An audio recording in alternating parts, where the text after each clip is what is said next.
All right. Good evening. Good evening, everybody. I am Sandy Best Life Jones, and this is Girl Talk After Dark, where life, love, and the pursuit of happiness are always the topic of discussion. I'm so happy to have y'all with me tonight.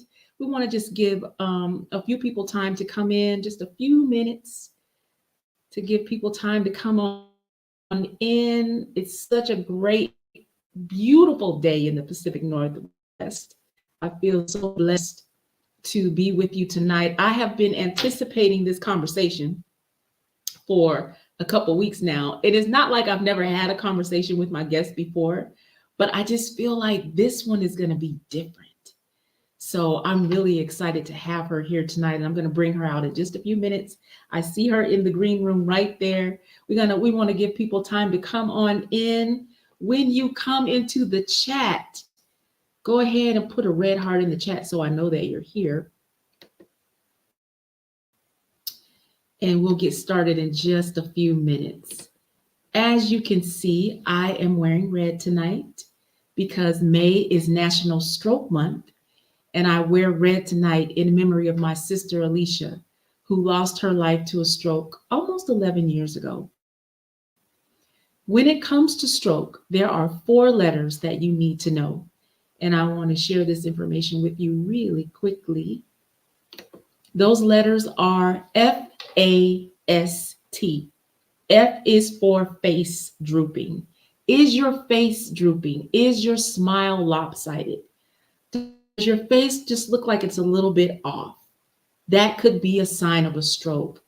A is for arm weakness. Is your arm numb? Is it weak? Are you unable to use it? S is for speech. Is your speech slurred? Or are you unable to speak? Or when you speak, it sounds like gibberish, like people can't understand what you're saying. That could be a sign of a stroke. And of course, T is for time. Anytime you see these symptoms in yourself or in someone else, you must call 911 immediately. It is really important. If you would like more information about the signs, the symptoms, and the prevention of stroke, you can visit the National Stroke Association website at stroke.org. All right, I see a few people have come in. Let me see. All right, let's see some hearts in the chat before I bring Debrena out. We want to make sure that she feels welcome. Okay, Debrena's telling me that my video is stalling. I'm not sure why. I'm right here next to my router. So I don't know why it would be doing that. I wonder if I switch cameras and use the laptop camera, would that help?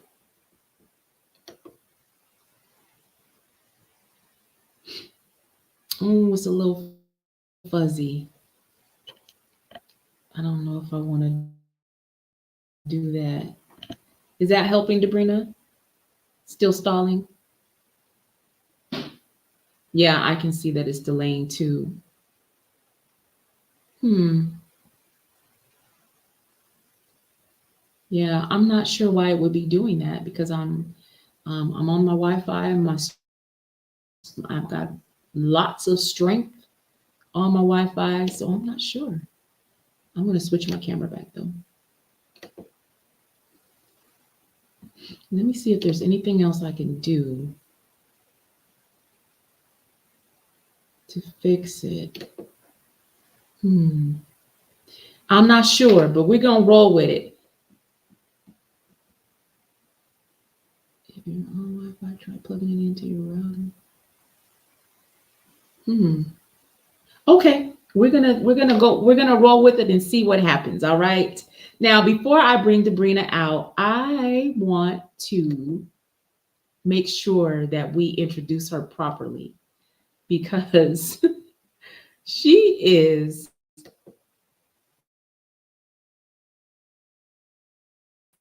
yeah, you're gonna find out in a minute. Debrena, you already know. you already know who's about to come out. But if you don't know her, Debrena has been described as the epitome of a new Renaissance woman. She is a nationally published, best selling author, successful business owner of 20 plus years, national and international speaker, transformational success coach, thought leader, outside the box thinker, nationally recognized relationship coach, designer, and producer of life changing live events, award winning leader and speaker, wife, mother, former TV show host, HuffPost contributor, personal mentor to women all across the country, and a creative, juicy, and joyful woman that is living her dreams. And I'm gonna let Debrena describe the juicy life, honey, because can't nobody describe it like her. So we're gonna bring Debrena out so we can get started with this conversation. Hopefully the camera, the video acts the way it needs to act. We're just gonna see. We'll see. All right, let's bring her out. Here she is. Hi, Debrena. Hello. Hold on. There you are. I can hear you now.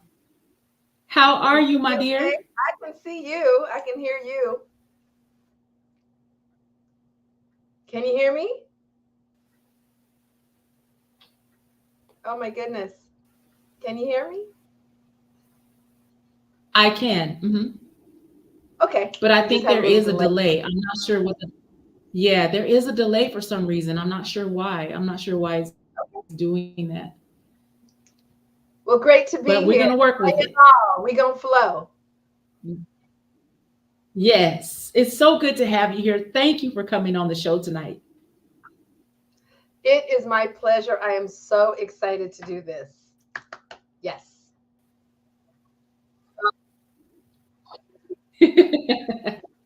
So tonight we're going to talk about a couple different things, but the main thing tonight is we're going to talk about your new book.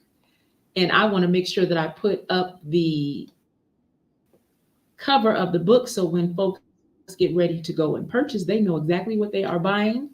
The book is called The Love Lies: 10 Revelations That Will Transform Your Relationships and Enrich Your Love Life. And this is your new baby. And so we're going to talk about there are a total of 10 love lies that you talk about in the book. We're going to talk about the first two tonight because I think that's going to lay the foundation of the conversations that will come after tonight. Does that make sense? Of course.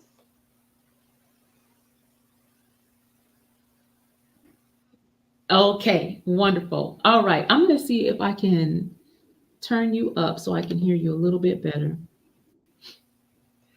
And while you're doing that, I want to All mention right, that here this we is go. my latest book, but it's not Okay. new. It's actually been out, my goodness, Mhm. for a decade. Mhm. But because of how much meat and how much of a new paradigm it is for so Mm. many women, it took about that much time for women to Mhm. really get it. Mhm. So just in the last year, there's been this new groundswell of interest, Mhm. especially post-pandemic, with the additional deterioration of Oh. relationships Mhm. and the spike in the divorce rate another Mhm. 34% that happened during the pandemic. So it's really interesting that the book's been out, but it's just gotten some real traction since the pandemic. Right. Okay, so the book is not new, but we're reintroducing it. Yes. Okay. All right. And yes, we do. We have about a 5 second delay. So I just want to make sure people know. Okay. Debrena can hear me. I can hear her, but there is a slight delay. All right. So why the love lives? Where did this book come from in your spirit? Well, it actually came out of my relationship journey. And going back to year 10 Hmm. of our now 30-year marriage, we started to head towards crashing and burning and Mm. becoming yet another divorce statistic. And after 4 years of doing the things, the traditional things, the familiar things that folks suggest that are part of the culture, you go to counseling, you go to therapy, you have people praying for you, books that people recommend, you read them. All of those things we both were doing. And we would take steps Mhm. forward, and then one of us could get triggered, and we would slide back and regress. And that went on for 4 years. So at the end of 4 years, we both were very, very worn out and had Mhm. concluded, hey, we gave it a good college try, as my husband would say. And um, Mhm. it did not work. And so we were getting ready to back down to the attorney to really move forward with divorce. And it was at that point that a few days Mhm. later, I was in my prayer closet, frustrated, fed up, could not believe that I was about to be a Mhm. divorcee. And in my frustration, I cried out to God and I said, "What do you want me to do?" Mm. And I didn't expect an answer because I was just saying that out of frustration, but it really did equate to an ask. And, Matthew 7, 7 and 8, the Yeah. first word is ask. That's the activator. And so my frustrated ask opened the door to a whole new possibility.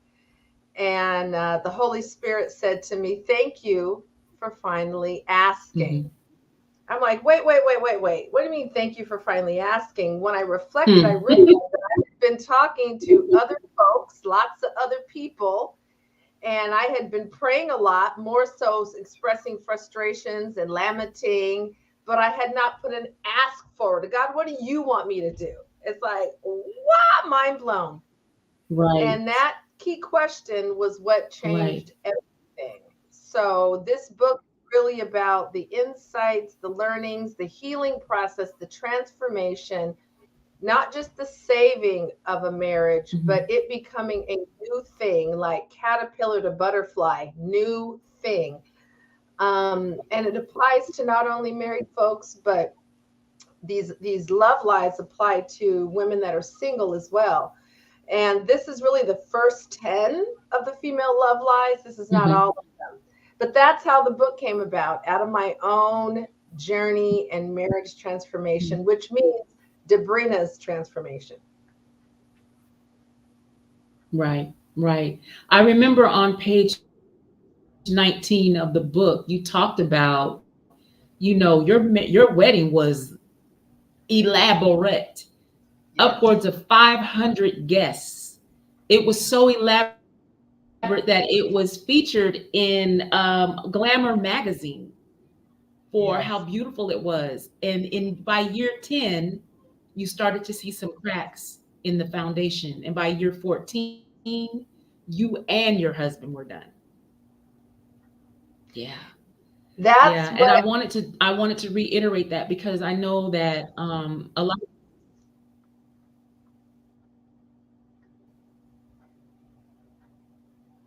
sometimes people think that, you know, when you spend a lot of money on the wedding, can you hear me?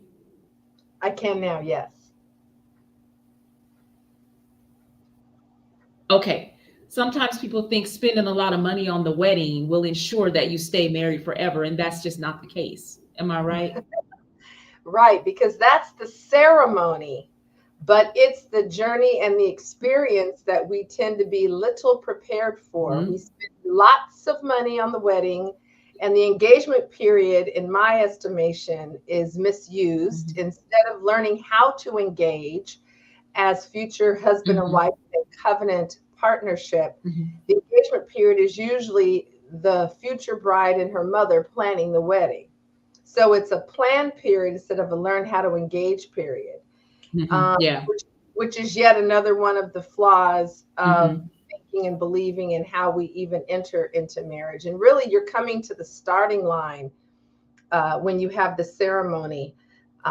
We tend to treat it like Mhm. it's the finish line. It's the starting line, Mhm. and it's the race we aren't prepared for. But the Right. ceremony put way too much energy into. And if we could put just a portion of that into Mhm. preparing ourselves to be a covenant partner, hopefully we wouldn't have the worst marriage outcomes of any country on the face of planet Earth right here in the United States. I love the way you said that, Debrena. The marriage ceremony is the starting line. It's not the finish line. I think we get that mixed up. That and a whole bunch of other stuff mixed up. Yes, yes. Right.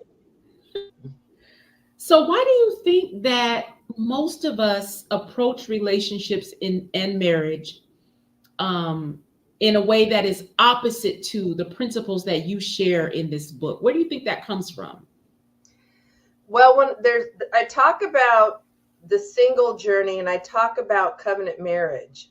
And when I talk about covenant marriage, it's not Debrena's opinion. It's Mhm. not my ideas that I'm kind of gathering from other people in the pop culture and putting them together. I am really going back to the divine Mhm. blueprint, the divine design that's already laid out for us in the Holy Bible, that so few people that say yes to covenant even understand, even have read.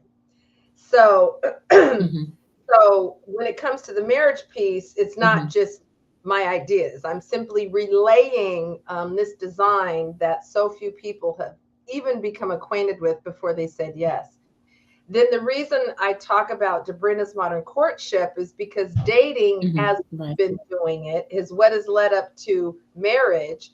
And in this country, we have the worst outcomes of any country out of the Mhm. 196 on the planet. So we have to look at how we've been doing marriage and our faulty, twisted understanding of that, including Christian marriages, which have the same 51% divorce rate, the same as the Woo. rest of the secular culture, not 1% better. Mhm. Then I also present an alternative to dating as we've been doing it, because that's the lead up to the failed marriages. So all of it is up for a complete overhaul or reboot or Right. reset. And this is really based in wisdom and truth, not more madness and chaos, which is prevailing a little too much in these social media streets these days. Mm. I agree 100%. So let's get into it. Let's start out with what you call the modern day courtship. Is that what you called it? Yes. Yeah. Instead of dating, Mhm. I use that term Tell us what that because, means. so the reason I'm using the Mhm. term modern, because, courtship has a Mhm. long-standing definition from the days of the royal courts, which is not even here in America. That's because we are a stepchild of the United Kingdom, and they had a royal system and court system in place. So I'm talking about the modern courtship. What I mean by that is, what is the sequence and the process for Mhm. getting acquainted in a love relationships context?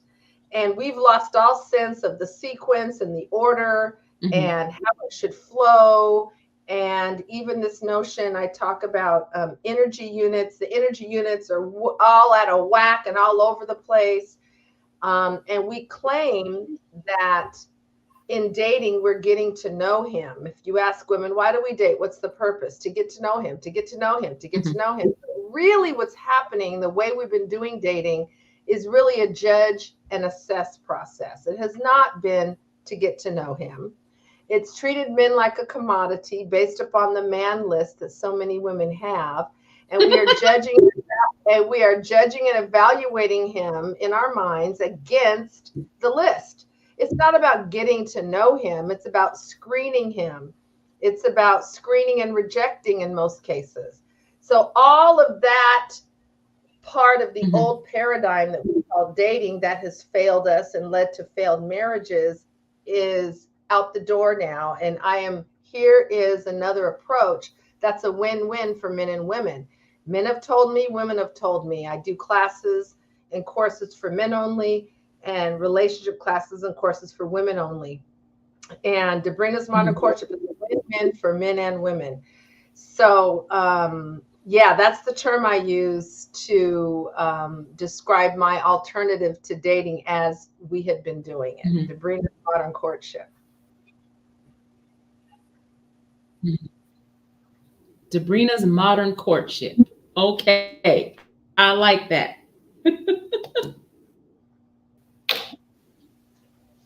So, how do we move away from the traditional way of dating into Debrena's Modern Courtship?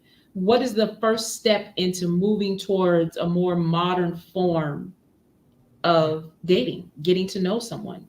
What would that look like? Yeah, of truly getting to know someone is really the key. Claiming we're getting to know them and then truly getting to know them are two different things. We've been claiming it. And so my modern courtship is really about getting to know. So that means that the whole premise is completely different. So, for example, in the old model of dating, I'll call it, just to create a distinction, the way we've been conditioned as women is to look to a man to show us a good time. Well, in Debrena's modern courtship, it's about understanding how to be a great date, not a good date, a great date. It's learning how to interact with a man such that at the end of his time with you, he wants to be back in your presence. And if that's the case, he isn't calling you in a week or texting you the next day. While he is still in your company on date one, seeking to set up the next time that he can be back in your presence. And when you're a great date, a man really loves how he feels in your company. And so often the focus is on judging a man, evaluating everything he's saying against an internal scorecard. And we're really not paying close attention and tuned into, well, how am I showing up? What is the experience like of being with me? What am I bringing to the space? And you also come with a different disposition in Debrena's modern courtship. As a woman, you come with the disposition of wonder. And when you come with wonder, you also come with curiosity. When you come with curiosity, then there is no judging. It's taking it all in as data and leaning in. So it's a completely different premise than the so-called getting to know him, faulty judge and assess model that we've been operating out of. And it really is about those premises I just talked about, which include that even the questions that you ask are different in Debrena's modern courtship versus traditional dating as we've been traditionally doing it. Because we tend to, in that old model, ask questions so we can check things off our internal list, what I call resume questions. Oh, where do you work? Oh, where do you live? Oh, how long have you lived in the area? Oh, where did you grow up? What I call biographical resume questions. Those are not questions that give you insight into a man's character or his essence. So in Debrena's modern courtship, even your questions are different because that is part of what you're interested in for real, not lip service, which means you're listening differently. You're not listening to check a box off in your internal scorecard. So it's a complete shift. And then there's this thing that I talk about called gradations, meaning that there is an order and a sequence to the get acquainted process. And starting with 1 hour, 60 minutes is plenty of time for two folks who have never gotten acquainted before to determine if they want to be back in each other's company. Doesn't it have to be in the evening and the man's got $195 or more and it's a 3-hour date? That's too many energy units too soon. Money is an energy unit. The mood of a date is affected by, is it daytime or nighttime? Behavior, how you dress, your height, your makeup, everything is different in the cover of night. So I say start in the day, have a day date, 1 hour, and leave space to graduate to more energy units. Right now, we start at night, 3 hours, out $200 or more. If a man's trying to impress you to get your approval at a nice restaurant, you may not even be a great date, and he's out of that money. I wish I could put a refund button in the center of women's foreheads that a man could push if he didn't get his money's worth, because she wasn't even just a great date. But he's out of that money. Oh So no. it's a completely paradigm, Sandy, and it's more honoring, it's more respectful, it moves slower, it's not so quickly overtaken by sex, which usually enters by the third date, if a couple even gets to a third date. Sex is usually entering by the third date in traditional dating. So all of the ways that we've been so-called getting to know each other have been bogus, have been shallow. Sexual energy has taken it over way too soon. It's been a mess. So this is a different approach, and it works. And it works. Testimonies everywhere, receipts everywhere. And women that do this work and shift out of the love lies, faulty, infected paradigm into the love truths and Debrena's modern courtship and understanding the divine blueprint of covenant partnership, marriage, they have very different experiences and different outcomes. So we're talking 65 plus. These are just the folks that have gotten back to me. 65 new marriages among graduates of my love relationships coursework. So it works, and we got receipts.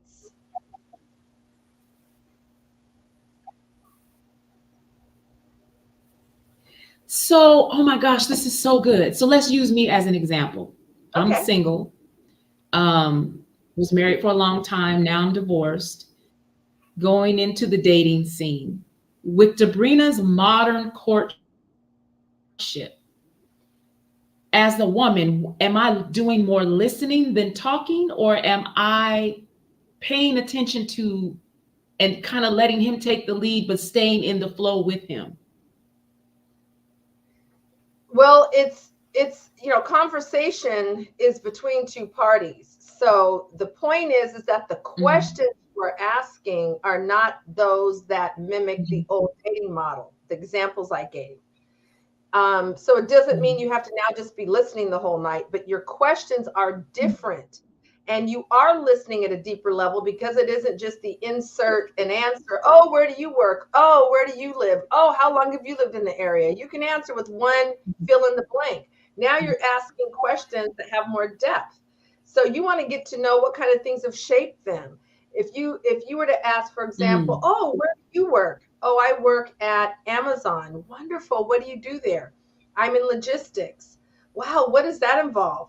Now, the next question is, how did you come to be working in logistics? What drew you to that line of work? That'll give you insight way beyond, oh, what do you do at Amazon? And then you move on to the next resume question.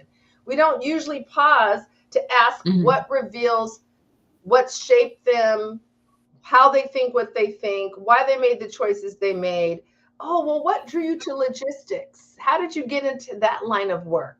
That can open up a whole conversation, might take them back all the way to their childhood, Right. and talk about, you know what I'm saying? But we usually are not asking that level of question, because it doesn't fit the old dating paradigm. We're trying to check boxes. Oh, he works here. Oh, he's got good income. Okay, let me move on to the next one. And so we have to learn how to ask different questions, which most women, they got to work some muscles.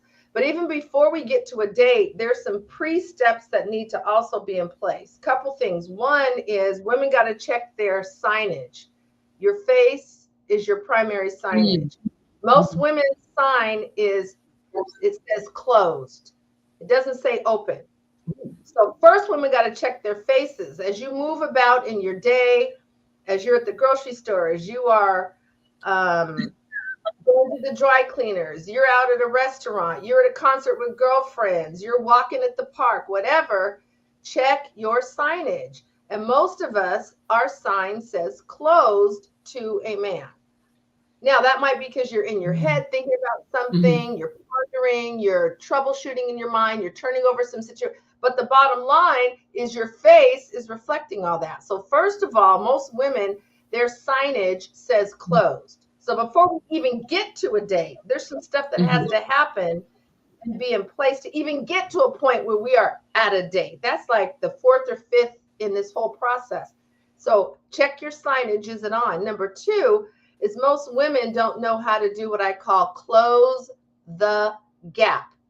Now, what I mean by that is, let's say you're at a lovely networking event that Mhm. has over 60 people. It's in a rather large room. And there are some men that you've noticed that have caught your attention. Now, it's a crowded room. They may not have yet seen you, okay, but you've identified them. So, what do? You have to know how to close the gap, close the space between you and the other. You could be at a restaurant. You're in the eating area. He may be at the bar. So his back might be to you because the bar is circular, shaped like a horseshoe. So when there is someone that we see that doesn't see us because of size of people, number of people, or just positioning, then how do we close the gap? And it amazes me how many women freeze up, and that is part, Mhm. and they're lost. I didn't say go have his babies. I didn't say ask him out for a date. I didn't say any of that. And it's amazing how many women lock up. Well, my mama told me to never. I'm like, why are you talking about your mama right now? I'm talking about just closing a gap, the space between you and the other. Someone Right. who caught your attention. How might you make a comment to him? Let's take a look. What could you make a comment on? What could you make your way over to the area he's in and make a comment on? And so women are sitting there pondering, like, oh my God, because we don't even know how to close the gap. I remember being, so that's a basic muscle we need to know how to work. So before we talk about being on dates, Yeah. like your signage, know how to close the gap. I remember years ago, my husband and I were at an Mhm. event in the Capitol Hill area of Seattle. It was at this beautiful like mansion that they had turned into an event venue, and they had a VIP buffet area, and Mhm. we had tickets to the buffet. And so two levels, we were on the upper level where the music was, and my husband went and got my plate for me and brought our plates back. And then he asked what I wanted to drink from the bar, and he went and got me, water and whatever drink he got. Then, when we were done eating, he took the plates and went and cleared the plates. And Mhm. when he took the plates to clear them, this table of women that was sitting in an area of the upstairs all came up to me and said, "We have been watching you and your husband all night and how he caters to you. Does he have a brother?" So they're thinking that however my husband was Mhm. replicated if he had a brother, versus not understanding that that man had experienced what I call in my book seasoning, and they were seeing the result Mhm. of the seasoning. And secondly, I said to them, now they didn't ask me all that. I said, no, he doesn't have a brother. He's the youngest of three and the only boy. And they're like, oh darn, but it showed one of their faulty beliefs. Like, oh, if he has a brother, the brother will be just like him. Does he have a brother? And I said, but beyond that, ladies, aren't you sitting in the corner under the exit sign? They're like, yeah. I said, none of your signs say open. They're like, what are you talking about? I said, I'm a woman. And I noticed the look on your face, the look on your faces. I would not want to approach that table based upon the signage I saw. Well, if it's a man, he certainly isn't going to approach the table. And then I didn't see a single one of you break away from what I call the herd at the table. Go to the bathroom by yourself. Walk back to the table a different Mhm. Mhm. route. Break away so if a man has seen you and wants to at least say hello, strike up a conversation, you aren't in the group clump thing. So some of our basic skills are rough and raw that precede even getting to a date. And that's what I'm finding is the tripwire Mm-hmm. for most single women is the things I'm talking about right here. We haven't even got to the date. We Mm-hmm. are rusty. Woo, we are rusty on a lot of the preceding things.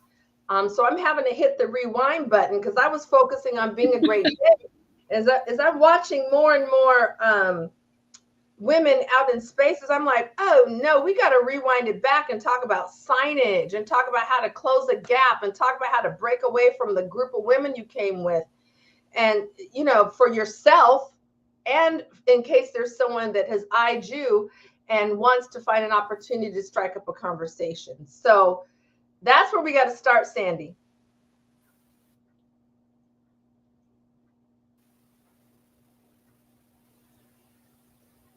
You know what? This conversation is reminding me of the singles mixer that I attended, and you were a speaker. Woman of almost 30 years, but you were floating around that room like a beautiful butterfly. And I'm just Oh, thinking in my mind, that should be me. That should be us, the single women that came with me. We should be floating. We're not floating. oh my God. Well, I was doing the same exercises that the host of the event was giving to you all. You had to pick a question out of a bowl and ask, when Mm-hmm. she said, okay, the music turned off and you were standing by somebody and you had to interact with them. Mm-hmm. I was a Right. speaker. I didn't have to really participate in the mixer, but one of the myths about once you get married is we treat it, as we said earlier, like it's a crossing of the finish line instead of stepping up to the starting line. My Mm-hmm. particular belief is that a married woman, a juicy woman that is now a juicy wife, should be the sexiest, most sensuous woman on the planet. But usually married women Mm-hmm. can be dry, depleted, worn out, tired, rigid. Like, what is happening? So now I wish that Woo! single I would have had this knowledge. This knowledge has been in the last 15 years, Mm-hmm. or 25 years, or yeah, 15. Mm-hmm. Um, I wish I would have been floating like that when I was single. It probably wouldn't have been so fluid.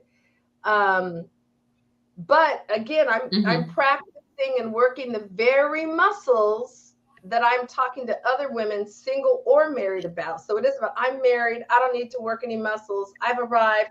I got my man. Oh no, the whole game levels up once you get married, or it should.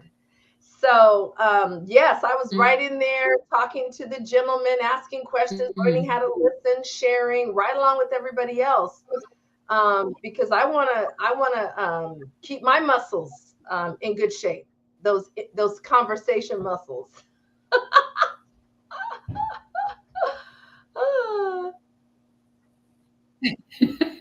Yeah, I remember. I watched you. As a matter of fact, the young ladies that came with me, we were watching you, and we're like, okay, what we're doing something wrong. And I know for me personally, I know my signage is closed. I know it is because I am when I'm out somewhere, I'm normally focused on what I'm doing while I'm out and what I need to get done. And I'm not really paying attention to what's going on around me. And so I just based on what you just said, I feel like my signage says closed. yeah. Well, if you think it is closed, it probably is, because when you're preoccupied with all the things you Mm-hmm. said, then your face will reflect it.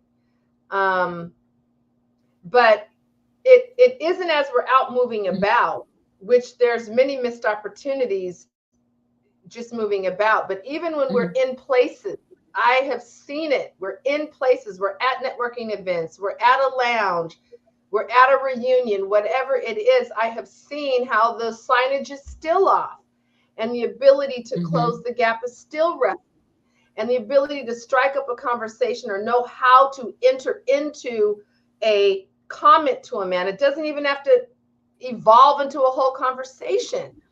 And I remember after a Love Academy in Washington, D.C., I went out to dinner afterwards, and a lot of the students were like, "Can we come? Can we come?" So I'm at this dinner table with like 15 of my students from the course earlier in the day, and fabulous restaurant that was Black owned. I don't know if it's still there, but all these beautiful Black people there, looking sharp, and I said, "Y'all want to do some practicing?" They're like, "Yeah, yeah." Who will be my volunteer? And one of the women's like, didn't even know what I was going to ask her to do. But one of the women was, "I'll volunteer." I said, "So ladies, you heard me talking about closing the gap in the course today. Now we're in the field of real life. Let's practice." So I said, and I pulled them all in. It was like a football huddle. It was the funniest thing. I said, "Don't look right now. Don't look yet. But there's a gentleman over at the bar. His back is to us. And I think he's here by himself. And you, my volunteer, I want you to walk over there and give him a compliment." Now they started to get all the Twitter. I said, "Now I want you to look over there and make a decision about what you can give him a true compliment on." It turns out this guy was really buff. You could tell he lifted weights, and he had on this sweater that was really fitting him well. It wasn't too small, which a bigger guy might wear something too tight. And it was just really flowing well on his body. So I didn't say anything. I was waiting for her to come up with what her entree comment might be. So instead of commenting on his body, right, his muscles or his physique, what can you comment on that would be a true compliment? His sweater. It looks so nice on you. It really fits you well. And she's like, "Oh," now the women were sitting there struggling, trying to think of what to say. I said, "Now, his back is to you, so you need to walk him from the side, not frontally, from the side." And she's like, "Okay, I got it." So we all are watching her. We watch her leave our table. We can't hear her, but we can see it like a silent movie. She walks up to him on the side. She puts her hand on his shoulder. I'm like, "Oh my goodness." And immediately he turns, and you could see her giving him a compliment. And then she's over there talking for 15 minutes. We all are dying. What are they saying? She makes her way back over. It turns out that he ended up inviting her to come back. Upstairs, they had a DJ that kicked in at a certain time, and he was going to be staying for that. And he invited her to come back and join him for the upstairs, like part 2. I didn't even know they had an upstairs. I'd only been to the restaurant. So everybody's all excited, right? Oh my gosh, oh my gosh. I just wanted her to give him a compliment. But the point of the exercise was his back was to us. He didn't even know she existed. So we've got to build our ability to close the gap, to have our sign on, to stop being intimidated just by a comment to a man. I didn't say ask him out. I didn't say ask him for his number. I didn't say lay him out and screw him right there on the, women, where their minds go, they jump to, I'm like, calm down. I just said a comment. You would be amazed, Sandy, how women start to freak out. So if they're freaking out and talking about it, they certainly aren't doing it. So that's where we need to start, because it is scary how underdeveloped some basic muscles are far before we even get to an actual date. So let's talk about what reasons why some of us are so dry out here in the dating world.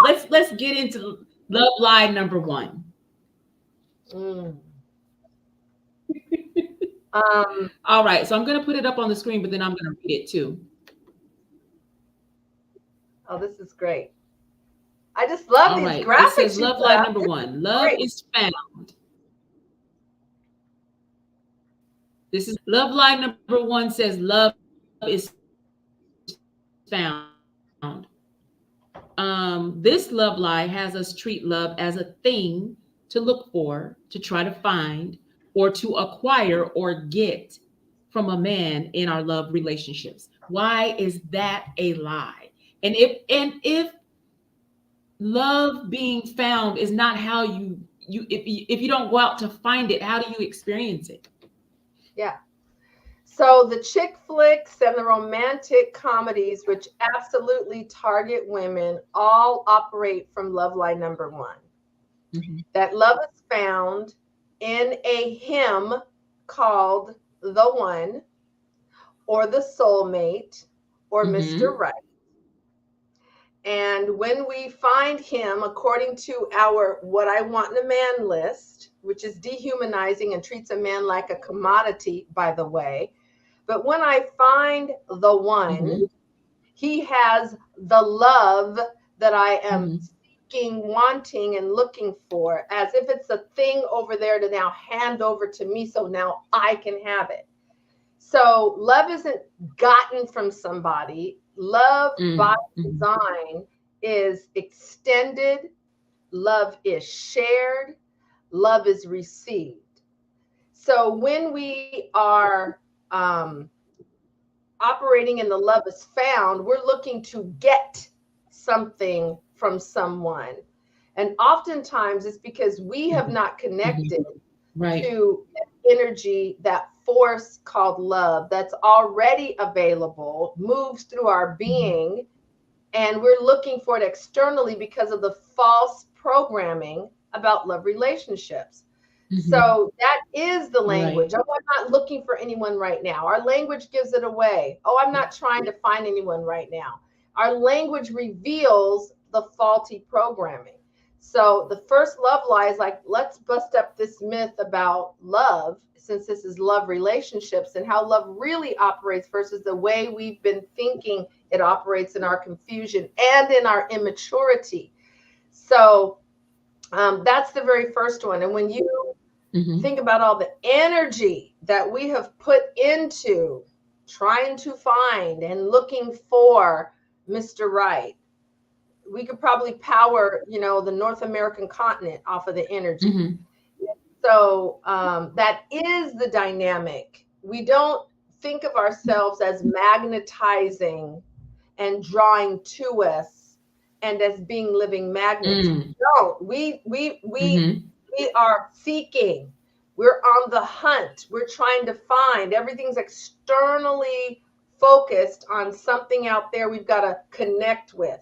So all of Mhm. that is part of the female love lies that infect us and infect our relationships. Now, there's a whole separate set of love lies that men have, but this is about the female love lies. I talk to them about their Right. faulty Right. programming when I have all my men together, and they're like, "Oh my gosh, we never realized." So those are some of the falsehoods that women operate from, and that love is found is a major one, the major one. Mhm. Yeah. Good stuff. So in the book, you talk about how, as women, our first order of business is to fall in love with ourselves, to learn how to enjoy our own company, and really focus on self care and loving ourselves more before you even get out there and call yourself dating. What is your relationship with you? Is what the book talks about. Can you say more about that? Yeah. And I talk about sacred self care, which is a higher level and also includes your spirit. And I'm really about teaching women how to have the consciousness of a sacred self caring woman. Mhm. Um, and a sacred self caring woman is a woman Mhm. who is ongoingly having a love affair with herself. Because if I were to ask you, how would you be interacting with someone else you were deeply in love with? Most women are thinking of an image of a man, and they can tell you what they would be doing, what they want to Mhm. be experiencing. And I said, well, wonderful. Um, the love affair in this case is with you. And is that occurring right now? You are with you Mm-hmm. already. And a lot of times we're waiting to exhale. We're holding our breath. We're deferring so many of the Yeah. experiences we want until another outside of us shows up. Now they get to join the party when they show up versus you not even having a party because you got all the weight placed on him to make it a party. But you already having your party in your love affair Right. with yourself and finding out what you love, what you enjoy, what feels good, what stimulates your senses, what kind of experiences really light you up. That's about self knowledge and self intimacy. And for so many of us women, our self intimacy is so low. I remember one of my students graduates of Love Academy, and she was now out on a date, which was a new phenomenon for her. She'd been one of those single Mhm. chicks all in the corporate world every day, comes home tired, worn out, um, no energy for dating, whatever that's supposed to mean. And so now for her to be on a date was a big deal for her compared to her old life pattern. And she Mhm. says, my goodness, Debrena, the gentleman asked me, what's my favorite flower? He asked me a few days before our date. And I didn't have an answer. And she said, do you know what your Hmm. favorite flower is? I said, oh, yeah, I've got two categories of my favorite flower. I have those that are visually beautiful, and then I have those that I love because of their fragrance. She's like, what? I said, I love sunflowers because of the size of the flower. I love Girrrl daisies because of their vivid color and petal Mhm. symmetry. Mhm. And they last a long time in water on your counter. I said, but then if we're talking about fragrance, the Casablanca lily is my favorite, followed closely by begonia, peony, excuse me. And she Mm. was like, what? I said, that's because I've been paying attention to what appeals to my senses. And so if a man were to ask me, Yeah. what kind of flowers do you like? Instead of saying, whatever you think, are you kidding me? He wants to please me. He wants to get it right. It is so easy to please a woman who knows herself. And so I'd be able to say Yeah. these flowers and these. And Ooh, so that's good. then he can bring it and please me. Know he pleased me. I let him know he pleased me. Do you see how beautiful that is? And so, if we don't even know what pleases us, if we don't even have a level of self intimacy to know Mhm. what we like, Mhm. what lights us up, then then when we come into interaction with another person, we're not going to get more clear about that because now we're going to start putting attention on that other person. So right Right. now we have an opportunity to have a love affair with self, and we've been with ourselves since we arrived on the earthly side of earth. And it amazes me how we neglect ourselves and we dismiss ourselves and we shortchange ourselves because we've been taught that that relationship, the one with self, is not most important. It's about the one with the him that's out there. So much of what we've been told and taught is twisted. And as I say to men in mentality, the easiest woman for you to love, gentlemen, is the woman who's been having a love affair with herself because she's not looking to you to provide the love that she's yearning for and missing. She's already experiencing it, and you get to add to it. So you're not being treated as her human spackle, like someone to fill a hole. And the men just like, oh my gosh, Debrena, exactly. I said, so it is much easier on you to engage with a woman who is connected to her own love source. It's less pressure on you. It's less neediness on you. It's less of you feeling inadequate. It's Mhm. less of Yeah. you doing things that's still not being enough. That's a woman who's operating from low level self love and has not been having a love affair with herself. So yes, yes, yes, yes, yes. And that's one of the love Yeah. lies too, that self love is optional. That's a lie. Self love is critical, and there's actually levels of self love. Mhm. I know that for some women, when they think about the term self love, they see it as being selfish or arrogant, but it's so the opposite of that. We have a responsibility to love ourselves first of all the way God loved us, but because we were fearfully and wonderfully created in the image of God. That alone is a reason to love this self, this temple, who you are as a woman. God created you to love yourself. So, Yeah. and when you think about the scripture that talks about loving your neighbor as yourself, that's hard to do when you don't love yourself. Right. There's nothing to So extend. we have to stop thinking. Yeah. There's Right. nothing to extend to the neighbor, or how you Mhm. engage with the neighbor is going to be a reflection of and a Mhm. function of how you're engaging with yourself, because it says love your neighbor as yourself. So the Mhm. premise is that the self love is already present. So if Mhm. self negation is present, if self abuse is present, Mhm. if negative self judgment is present, then Mhm. that's what you extend to your Mhm. neighbor. But the assignment is love our neighbor as yourself. So it is an imperative for Yeah. every human, um, to understand and move in self love, and to keep elevating to higher and higher levels. In my life transformation program called Juicy Woman University, I actually created 7 Mhm. levels of self love, because we think we love ourselves or we don't. And it's not that absolute. There's levels. You can say, I love myself, and we still are carrying extra weight on our bodies that's taxing our joints and making our heart have to work harder, not giving ourselves rest or enough hydration, given that we're 3/4 water.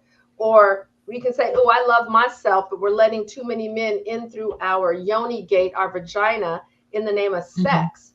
We might not even know Mhm. their middle name, but they get Mm. to enter our body's divine temple space. So we say we love ourselves, and a lot of our behavior is not aligned with that. Well, that's low level self love, but self love is present. Otherwise, you wouldn't even get yourself dressed for the day, make yourself presentable, and have any hygiene. So there's low levels of self love, but really we Mm. got to get to those higher levels if we desire to be in a love relationship, because it requires higher levels of self love than the single or solo journey does. I love how you said the man that we allow into our space should be coming in to join the party. The party should not be delayed until he gets there. I absolutely love that. Yes.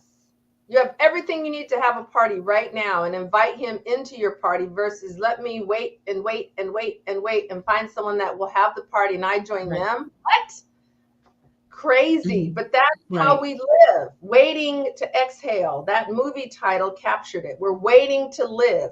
We're waiting to love. We're waiting to open our heart. How do you have an open heart? You open it to yourself first, so that when Mhm. a man comes into the space, the heart is already open, because an open heart is what's highly magnetic. I mean, it's just the way we have these things Mhm. put together with our twisted thinking from our conditioning and programming as women is, as my dad used to say, back asswards. And so this is really about bringing us out of chaos and confusion into sanity and clarity, and into what works. Right. So, as you are learning how to love yourself more, appreciate yourself more, honor yourself more, respect yourself more, when do you know that you're at a point in your life that you're ready to date?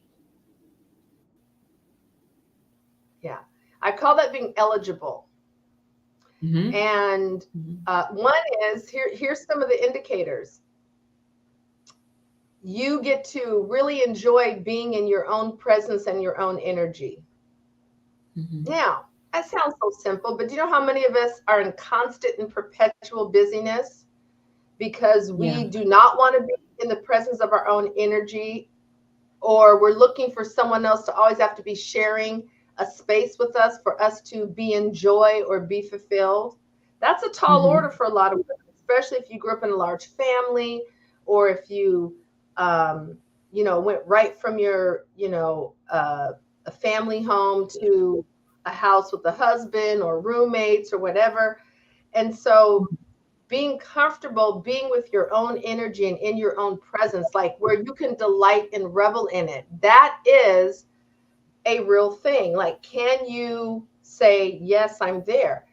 Secondly, Mhm. is shifting out of my body is a thing to care for to my body is a divine living temple. And what does Mhm. that mean?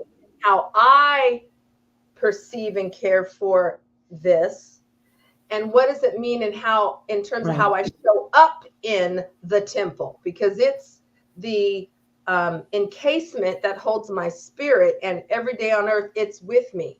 So how I Mhm. feel about that temple will show up in my thoughts, my posture, my conversation, my ability to enjoy touch, um, my ability to enjoy sex if it gets to that point, and it doesn't Mhm. have to, or it may, or you may be one that says, until I'm in covenant it's not happening. But even then, your ability to be present and to enjoy sexual intimacy, so much of Mhm. that is predicated upon your relationship with your body temple.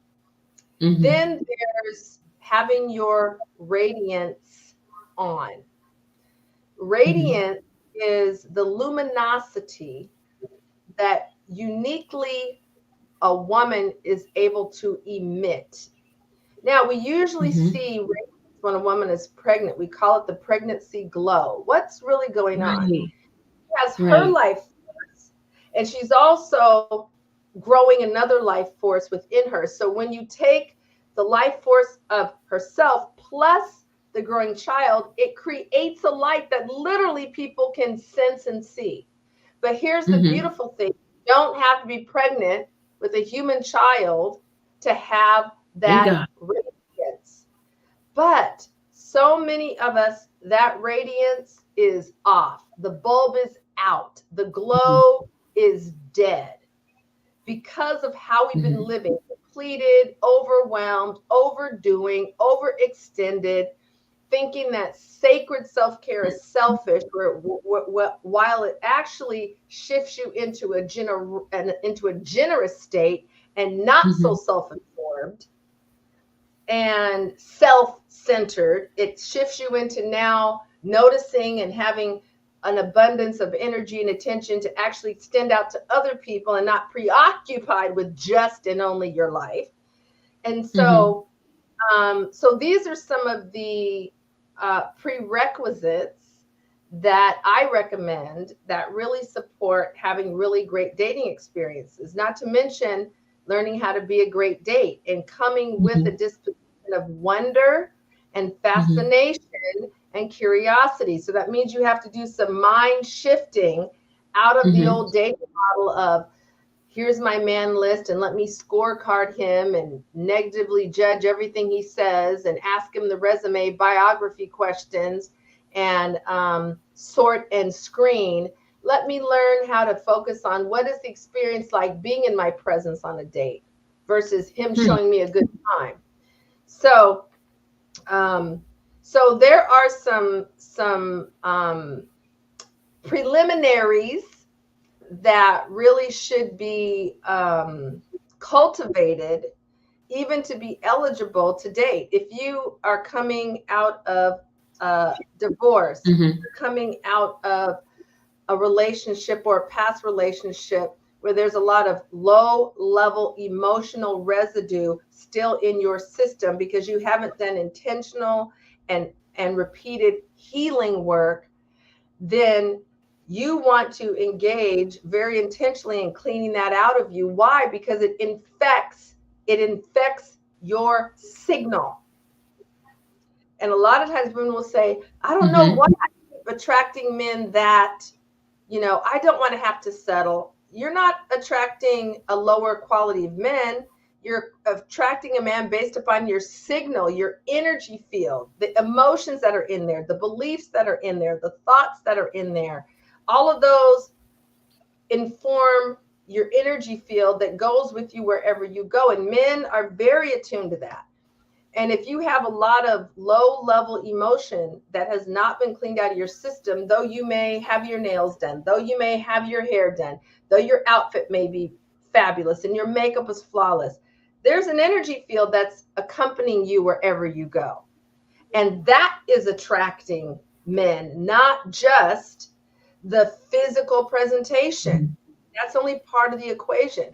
But in the Western American culture, the old dating model, it's all about image and presentation. There's no conversation about a woman's energy field. What kind of signal is she emitting? Mhm. So I talk about that because that's very real. And that is what confounds so many women when it comes to meeting men is they don't understand. Well, what is your energy field communicating?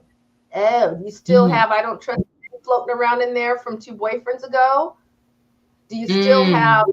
it can't be trusted and you got to do all the work floating around in your energy field from the marriage or whatever? Um, Mhm. or a burden floating around in your energy field. And so that will create countering messaging through your energy field because you can feel a vibe. You can feel a vibe. You can walk into a place and say, ooh, I like the vibe, or ooh, I don't like the vibe. What are you picking up on? You're reading the energy. You will say Mhm. about a person, oh, I don't like her vibe. Oh, I like his vibe. What are we picking up on? Energy. It's not woo woo. It's stop it. We are able to Mhm. sense energy. So Yeah. the same thing happens though in the male female interaction.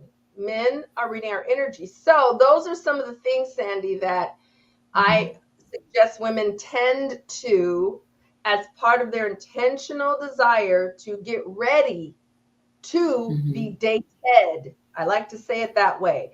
Getting ready to Mhm. be dated. You got to be eligible, and most of Mhm. us are ineligible based on those few criteria. And that's not all of them, but Right. I was going to say that for the women, there's a lot of women in the chat right now.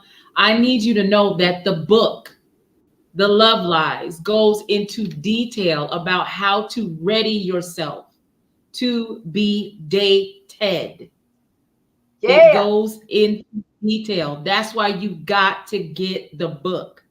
Now we're going to bring Debrena back because there's not enough time in the world for me to ask all the questions that I want to ask. So we're going to Are you definitely able? bring you back. Mm-hmm. I was going to ask if you could put my website address in there Yes. because that's Uh-huh. where you can get the book.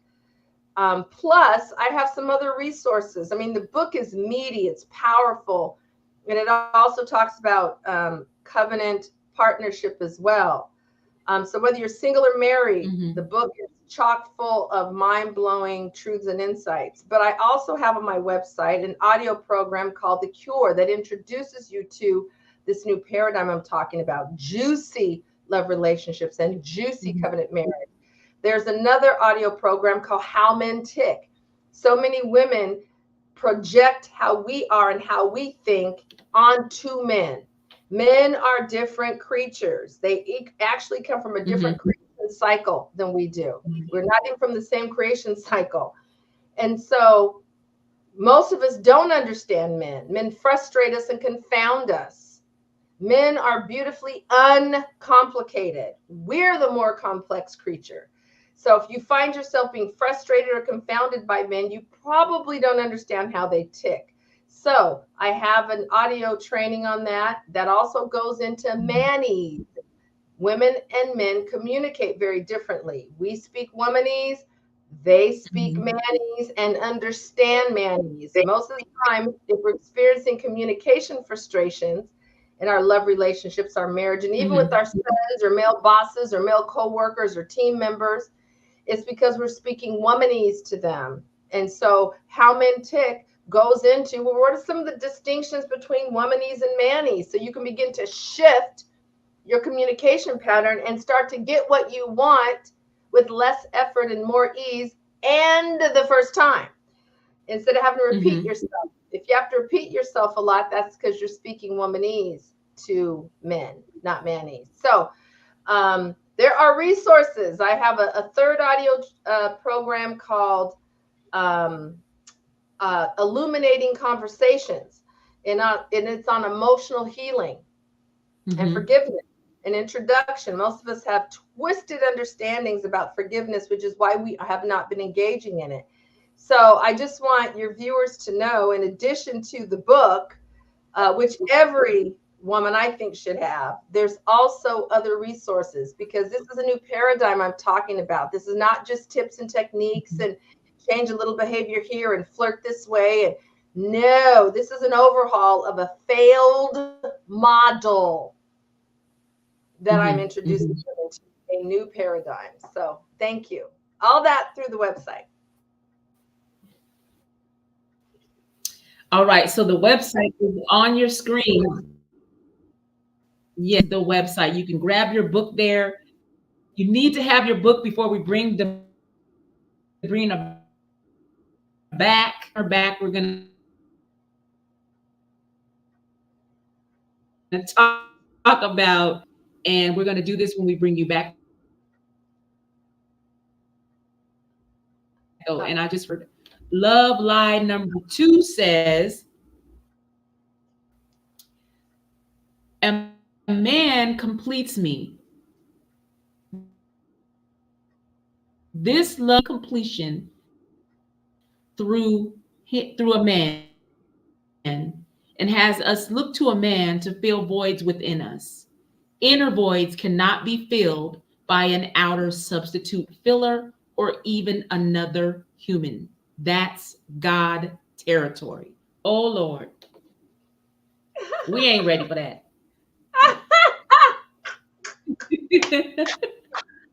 Woo! We're not ready to bring it. All this is to set us free. That's why we got to do it in small bites. Yeah. I think that so many of us have bought into the Jerry Maguire frame of thinking, the Jerry Maguire movie where Tom Hanks tells the woman, "You complete me." We have bought into that hook, line, and sinker. And No, it is just, you're just hang setting on. yourself to be Is the man the one that says that in the movie? Does the man say it or the woman in the movie? I think Tom Hanks said that to the woman.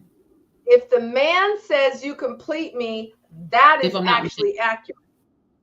That's accurate. Yeah, I if think the woman says it, it's inaccurate. Mm-hmm. And we can talk more about that. So if the man says in the movie, I didn't watch the whole movie, so I don't know. But if the man said it, he's actually speaking truth. So the love lie told to women is that a man completes you. What he said is that you as woman complete me. Ding, ding, ding, ding. That's truth. So if it's us as the woman saying to the man, "You complete me," then there's the error. That's the lie. Yeah. But we behave. Okay, got it. And we act as if a man completes us. We are the living gift, created out of love to complete man. Yes, I think her name is Bonnie Lee. She said this is so good, Bonnie girl. It is so good. I just want to keep talking. That's why I do have a question for you though. Yes.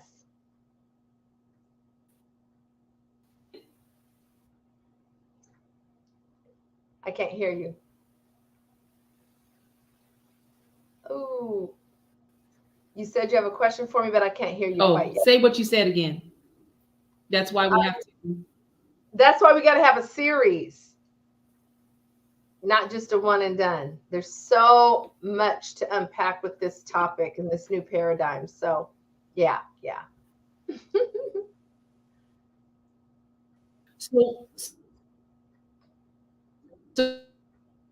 Oh boy. So when we bring principles from the love lives can help married women too. It's not just about single women. No. Yeah, the love lies have been installed starting at age 3. I've done my research.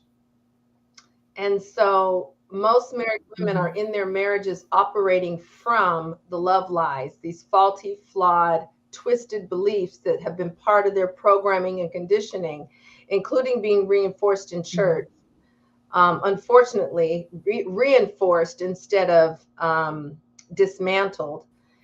And so, whether you're single or married, you're operating most likely from the female love lies, unless you have done some intentional healing and detox work around this stuff, or you've had a very, very savvy, progressive mentor who has led you through a detox process, which usually neither has anybody had. So, most of us are operating from an infected understanding, and we don't even realize it, except that we see the fruit of the infection, the frustration, the disappointments, the breakups, the contempt, the disdain, the resignation, the disappointment, and all the other things out of the fallout of how we've been doing it. But yes, this is for single and married women. And my most advanced course is called Preparation for Partnership, which is originally for women who wanted to be in covenant marriage, a juicy covenant marriage in 1 to 3 years. And married women started coming to me saying, well, Debrena, what about those of us who are married and we're infected? We need to get detoxed to the love lies. And so I started allowing married women to also be in preparation for partnership, because you are married does not mean you are operating in partnership. So there's also married women that now sign up for that high level course. The book is for both.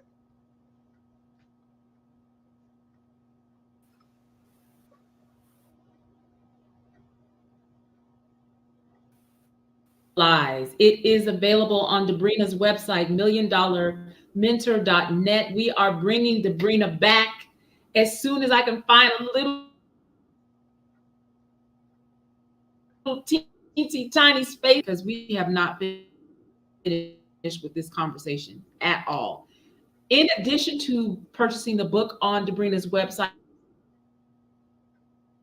there you definitely want to check the best thing that you could do for yourself as a woman who's finally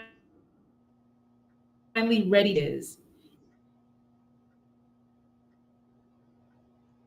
and start loving you want Oh boy, keep to get freezing on. being here.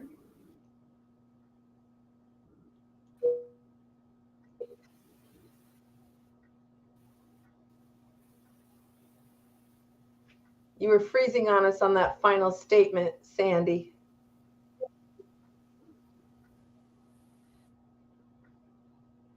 Okay, I was saying thank you for being here. Oh, my pleasure. This is one of my favorite topics, which you can probably tell. I love this stuff. Thank you for having me, and I look forward to coming back.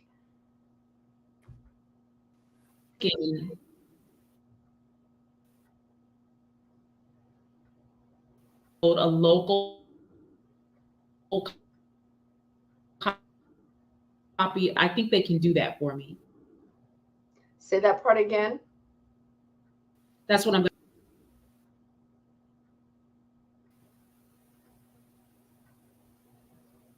I didn't catch what you said, but I will say, while we're waiting for the audio to catch up, that when you order the book through my website, it's milliondollarmentor.net/store, or you can click the tab at the top of the website page. You will be able to have a personalized copy of the book shipped to you. I'll be sure to sign it to you personally if you would like. So thank you. Awesome. Thank you so much, Debrena. I appreciate you. My pleasure. Thank you. Thank you, viewers.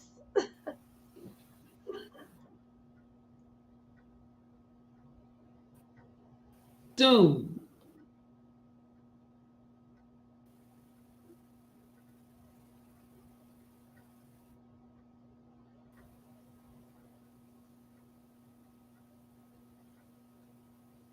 Can you hear me? I can now. Okay, I said have a great night and we'll see you soon. Thank you. Bye. Thank you. Bye.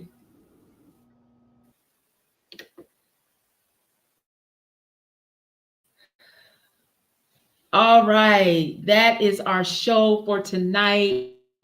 I'm not sure why we were freezing up like that, but I think StreamYard can fix it. To see if we can get all the freezing and stuff out of the video, and then I will repost the replay, hopefully, where you can hear it better and really understand. This information is so important. I want to make sure that you can really understand and hear us. So thank you. Thank you for being here tonight. I appreciate you all. Thank you, everybody in the chat. As soon as I'm able to upload a more clearer version of tonight's live, I will do that, just that. So be on the lookout for that. Thank you so much. Have a wonderful, wonderful evening. Good night.